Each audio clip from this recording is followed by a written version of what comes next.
So, there's a new MCC game, as you probably saw, called Parkour Tag. Now, you may not know, but I'm actually an MCC tester, so from the 2 or 3 games of Parkour Tag that I've played, and an analysis of some POVs from Parkour Tag, here are the best tricks and tips that I came up with for the new MCC game, Parkour Tag. Alright, so let's get into this. I'm not aware of whether the Parkour Tag map is going to be getting changed out every MCC because it's similar in size to BattleBox, so the tips I'm giving will be more conceptual with references to actual in-game examples when relevant. Let's start off with, well, the start of the game then. The hunter, as you probably know, is forced to stay in the middle at the start of the game. This means that as a runner, going down the middle route is just the worst idea possible. You want to put the most distance possible between you and the hunter, and going down the middle makes your chances of doing that 0. Therefore, you have 2 options at the start: go left or go right. So now in concept, you're going to have one really good runner on your team with 2 medium or bad players. Since we're cutting off the middle section, that means 2 runners have to group into one tunnel, with 1 runner in the other. And the question remains, should the worst players group together and draw attention from the better player? Or should the better player group with a worse player for a distraction later in the game? And that depends on a few things. 1. How much of a skill gap is there between the best player and the second best player?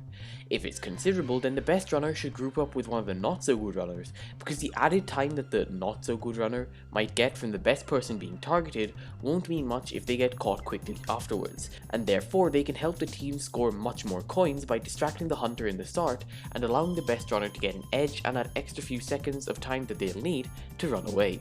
If, however, the skill gap between the good and not so good runners on the team is fairly low, it makes more sense for the not so good runners to go together, since the best runner is more likely to get targeted by the hunter and can therefore buy the 2 fairly good runners those first few precious seconds, giving them time to get to a high point and may also get them the initial time-based points as well. Lastly, in the Parkour Tag map that was played in MCC 12, the tunnel chosen had a lot of significance.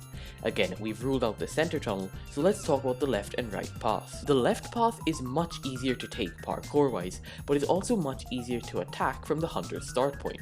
The left path also leads to 2 very strategic points, but we'll talk about those in a second.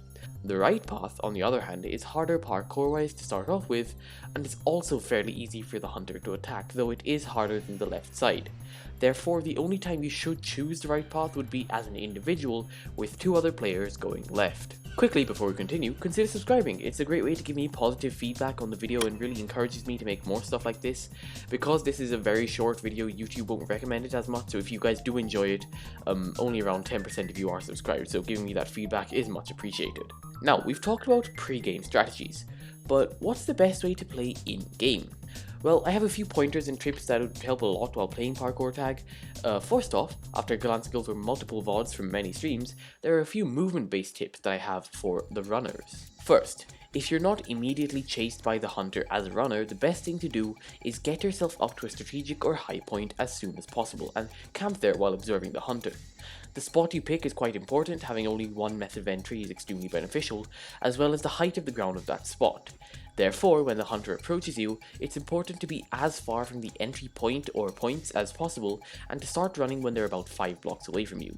Since reach in Minecraft on servers is around 3 blocks, 5 blocks away is a great rule of thumb, as you get the balance between a head start on the hunter and avoiding getting duped into jumping off your vantage point unnecessarily, if the hunter, for example, fails the final jump. Second, when running from the hunter, never stop sprint jumping. Since runners don't have speed, not sprint jumping is just burning away your lead for a tad more control over movement.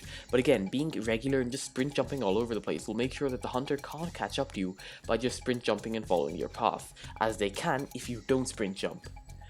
The main point here is to never cancel momentum when being chased, so jumps like the iron trapdoors on the sides of blocks, which completely cancel out momentum, are a massive thing to avoid while being chased. In fact, if you look at the backing footage here, I set up a little practice server kind of thing, where I tested out jumping on iron trapdoors and then going up a block, and then just normal jumping, and you can see there's almost 10 ticks of difference between it, which is very easily the amount of time it could take for the hunter to catch up to you.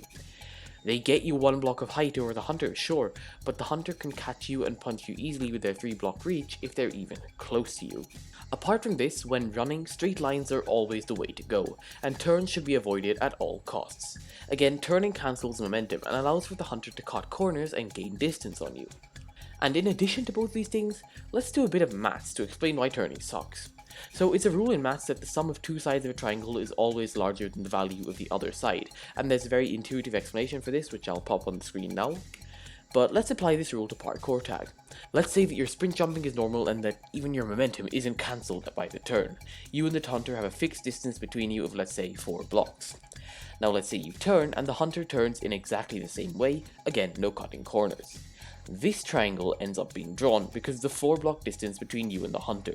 Instead of the normal straight line 4-block distance you might have covered, you instead cover 1 block forward and 3 blocks sideways, effectively forming a triangle between you and the hunter. Now since the sum of 1 and 3 is 4, the previous distance, the distance between the hunter and you will always be less than 4 blocks if you turn, just due to simple maths. And that is why turning sucks. So do it as little as possible. If you have to turn though, try to turn around hard corners, that is, corners with walls on the sides, to prevent the triangle problem I just explained from happening, because obviously you can't tag through walls. Great spots to hide or camp at for the runners are this tower-like structure, which is hard to access, and which also acts like a blocker in itself since it has trapdoors all around the sides. This corner area is also a really great spot to camp, because there's just 1 or 2 spots of entry, both of which are clearly visible and very far from the actual spot, meaning that it's easy to estimate that sweet spot of around 4 or 5 blocks distance. These were the 2 points I referenced earlier when talking about the left side. And lastly, this is a tip for later in the game's life, when strategies or routes have mostly been figured out. The main way hunters will be able to catch runners at this point in the game's life will be to intercept and predict where players are going. This means that certain points which people are used to never stopping at could become great points to strategically stop at, just to confuse the hunter and buy yourself those few extra seconds. So yeah, those are my tips for Parkour Tag that I came up with while testing and watching, and you may have realized that there were no hunter tips in this video. And that's simply because I couldn't think of any real tips for the hunters except sprint jump and try to predict movements. The one thing I have observed though is that hunters tend to detest remaining on the ground when chasing the runners, although in a lot of cases chasing someone near the floor and still applying pressure can be very useful and causes them to fail jumps and fall right into the hunter's hands, especially when they're on a route that's very close to the ground. But yeah, I really do hope you enjoyed this video. As always, shout out to my channel members on screen now, and a verbal shout out to those of them who are wizard tier, including Thunderball 101, LeBron James, Clouded Dreams, and Voice to Game YT.